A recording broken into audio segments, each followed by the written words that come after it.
Hello, Todd Conitzer here. I'm with A1 Window Tint. Today we're going to do a video on how to tint the back glass of your vehicle.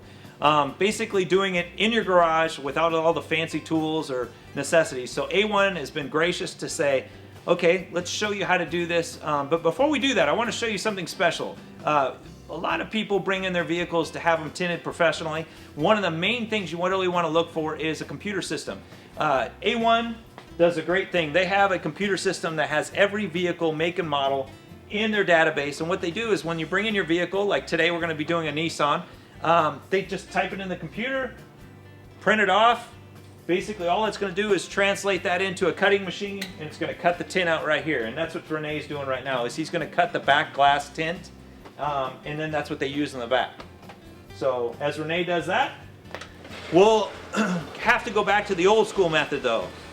I know right now you're probably sitting in the garage going, how am I going to do this? The glass is kind of rounded, it's not a flat area. So that's what we're going to show you. Renee's going to show us both methods. The computer method that they use every single day to have precise measurements, precise cuts, especially if you have a high-end vehicle. You don't always want razor blades going next to your leather seats and things like that. So let's take a look at this as Renee cuts this out.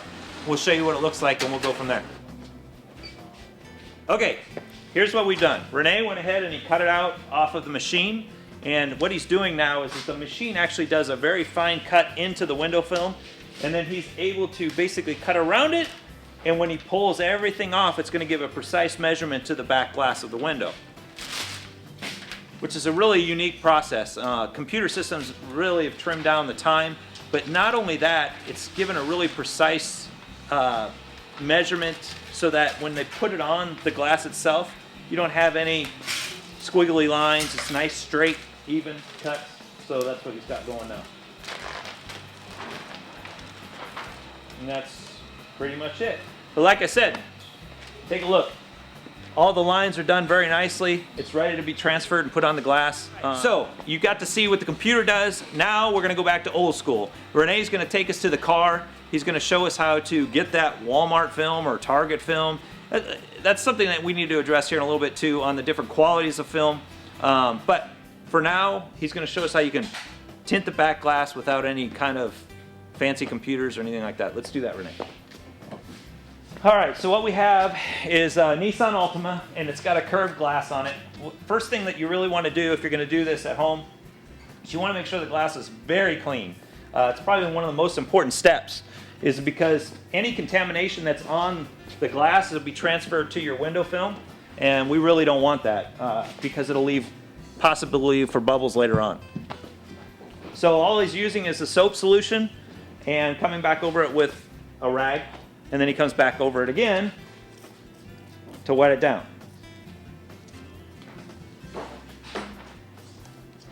A lot of times when you're having your windows professionally done, they have a higher quality window tint. Let me move the camera up a little bit. Than what you're going to get at Walmart or Target or an automotive store. And that quality tint really translates on how long that window tint's going to last. It's going to give you a better UI, or what is it? What is that? UV. UV. Thank you, Renee. UV protection. So, but we know you're trying to do this yourself, so you're going to be using something from another name brand store. So all he's done is he's wet it down. He's conforming the tint to the glass. And he's going to go around, he's going to try to cut it to, a lot of times on the windows it has a black edge on it. And so that's what he's cutting to. Renee, the water and soap, all that's really doing is allowing you to have it stick, right? Right. Okay. As you can see, after he put it on there, he's going to start working the bubbles out from the inside and work down and up, right? From the middle. From the middle to the outside edges. Okay. And this is where a lot of people mess up, because a lot of times you'll be driving down the highway and what you end up seeing is basically a car going down the road with a bunch of bubbles because they couldn't figure out how to get it adhered and what to do. So how do you get these fingers out? Get a heat gun.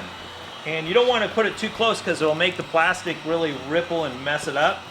So you want to kind of keep it moving. Don't keep it in one place at any amount of time. But allows those fingers that came down when he was working it to basically adhere and expand so it will blend with the contour of the windshield. What you're trying to do is get this all pre-done before you take it inside your car to adhere it to the window. So you want to get this contour pretty much in shape before you go through the effort of going inside and conforming it.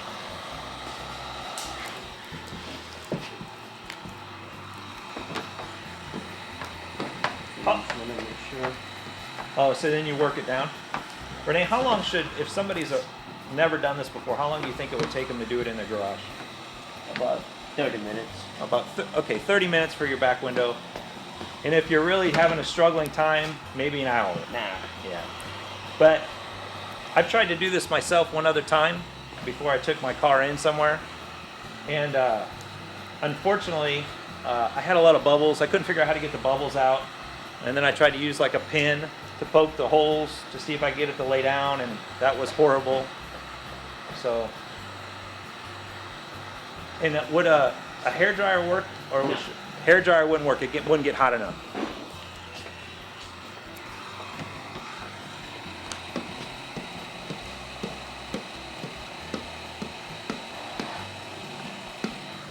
I would say the back window is probably the hardest thing to tint, wouldn't you?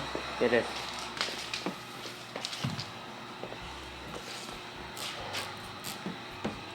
Again, anytime that you need to come back and you need to fix something, you always go back to that re-wetting process and using that soapy water. The soap that they use is generally just a liquid dishwashing soap. When you're washing your dishes. Be a Joy or Down, what is it? Yeah, those two. As you can see, he works from the inside down to the edges.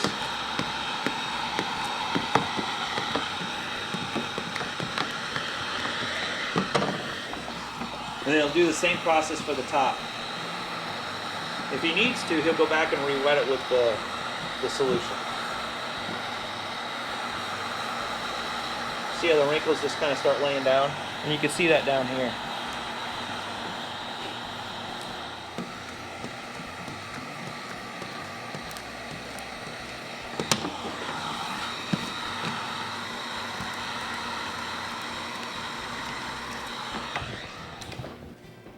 Okay, so now what's happened is Renee, he's conformed it all, he's got it all heat shrunk down. Now we've done a rough cut around the edges, so now Renee's going to come in and do a fine cut to make sure that it's going to look good in the inside of the car. So now that it's conformed, he can be able to get that measurement, so that's what you're going to want to do next. And all he's doing is simply following. Most cars have a black line that goes all the way around the back window. And he's just kind of following that around to make sure that it's going to look nice after he gets it fit inside. Just using a simple razor blade.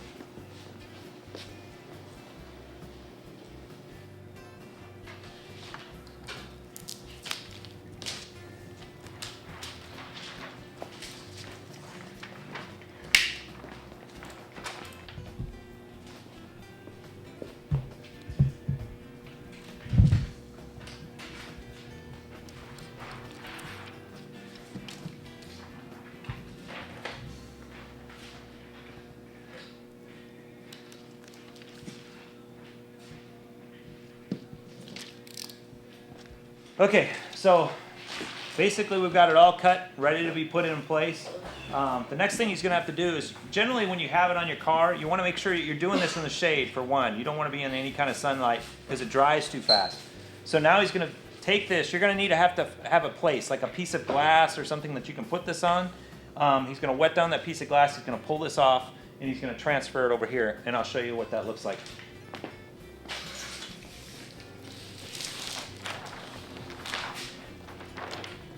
So all he's doing is he's taking it over here and he's transferring it. And you can see side by side what you have. Is this the computer cutout that we did on the computer? And this is what Renee's hand done. So you can see the conform.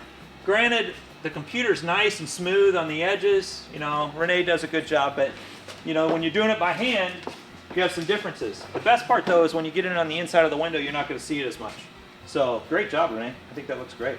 Now remember, we have not pulling off the protective film yet to actually have it stick to the window. We've done this all on the outside, so that's the next thing. We have to go inside and clean that inside window so we can adhere the tint to it. So let's do that real quick. This is probably one of the most important parts. What you have, let me show you this real quick. What you have is you really need to clean that inside glass. This is where a lot of people really mess it up. And what he's using is kind of like one of those Brillo pads, just not really, don't want to use anything that's really going to scratch your window at all, but something that's going to scrub it so you can get a lot of the debris or any dust that's on there. A lot of times when people do this, they don't take that extra step, and you get the bubbles as it starts to form through the course of time. So you got to really get it scrubbed down good. And again, all we were using is that water and soap solution, and then you'll come back over it, squeegee it down. So if you don't have a squeegee, you're going to want to go to like a Walmart, Lowe's, Home Depot. Usually a squeegee is only going to be, a few bucks. You're going to have some water residue in there, but since it's just a little soap and water, it wipes up real clean, so you don't have to worry about your interior as much. A lot of times if it's really bad, you're going to want to come back over with a razor blade and scrape any further debris that you might have in there.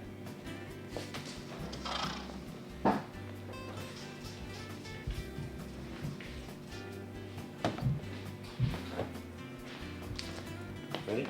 Yeah. Okay, next step, basically you're going to come back to your window film, and like Renee's going to do, you have a protective coating on there, and you've got to remove that. That's actually going to be the part that sticks to the window. It's really important you keep that wet down with that water and soap solution so it doesn't stick. And that's the really importance of doing this in the shade. You really don't want to do this in any kind of sunlight whatsoever. So make sure you wet it down really good. And from here, we're going to transfer it to the inside of the car.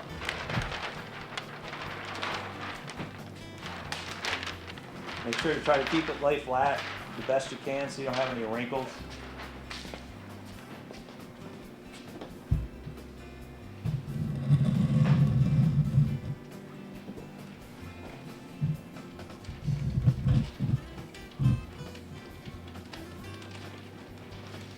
Again, just like he did on the outside, he starts in the middle using that edge, and then he tries to push it down. Now remember, you've already cut your lines, so it goes along that black edge that's along the bottom, so you're going to have a nice, just really clean look to it. The computer process makes that so much easier. It takes a lot of time out, but this works out good. The reason you have all those bubbles is because now you're going to have to try to squeegee all that water to get this to lay flat. But since you already made the contour on the outside using the heat gun, it's going to form really nicely.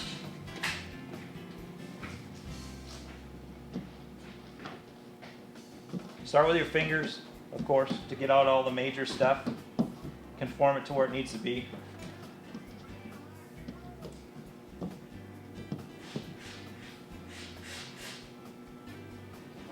One of the questions I had was, does it affect any of these, defroster things usually that are in the back? And no, it doesn't. Generally, it's all okay. Now, they're using a specialized squeegee that you really can't. Can you purchase one of these squeegees, Renee?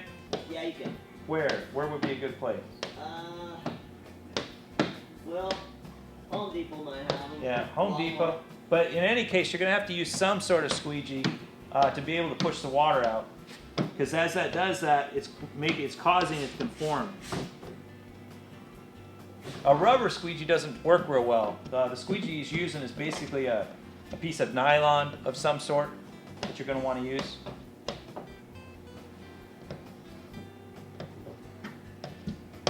Although a lot of the window kits do come with some sort of squeegee application, I think. Right, Renee? Yeah. Yeah.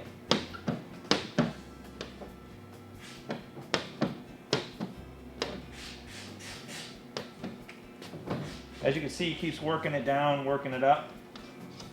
Then he comes back with just like a long, in the paint world, if you ever go into just a helpful tint, if you ever go into the paint world of, buying paint at Home Depot or Lowe's, a lot of times they'll sell something like this. It's called an edger. And those edgers are usually used for painting around doors and trim, but you can also turn around and use it in this kind of an application. That's where you can find one pretty cheap. They're like $1 or $2. And they work good going around like the lights.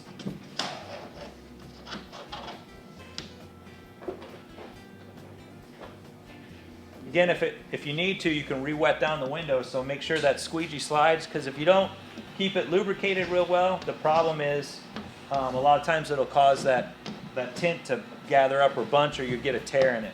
So you want to make sure to keep some sort of lubrication on that.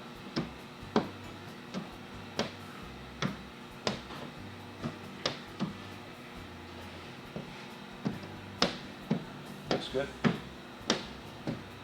And again, since you've already heat shrunk it, you're not going to have too many fingers or bubbles on the bottom. That's the reason we took the time on the outside of the window to do that. But if you do, you're just going to have to work them out, and Renee's going to show us some tips on that as well.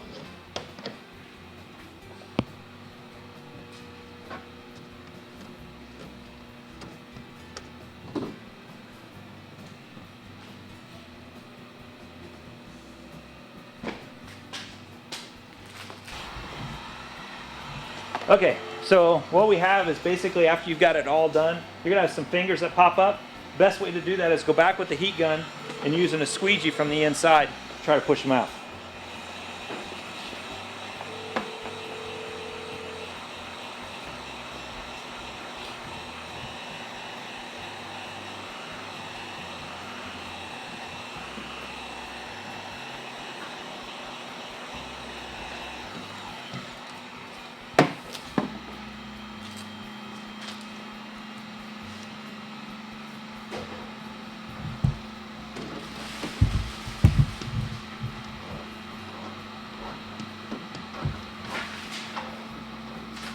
And as you can see, by heating up the glass on the outside, you're not hurting the tint.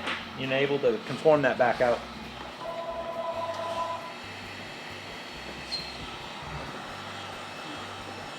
As you're working through this is probably what's going to take you the most amount of time, is just to make sure you get your bubbles and your fingers out. So just take the time to go around the edges really well. I'd say this is probably one of the most important parts for your finished project.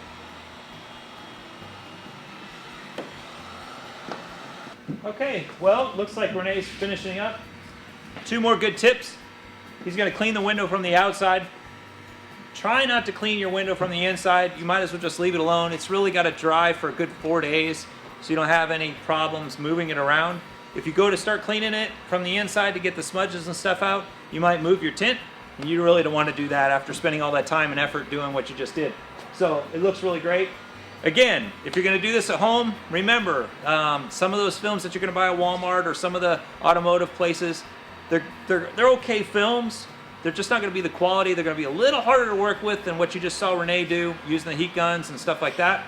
Plus, you're going to have to purchase a heat gun to do it right. You can't just use a regular hair dryer by any means.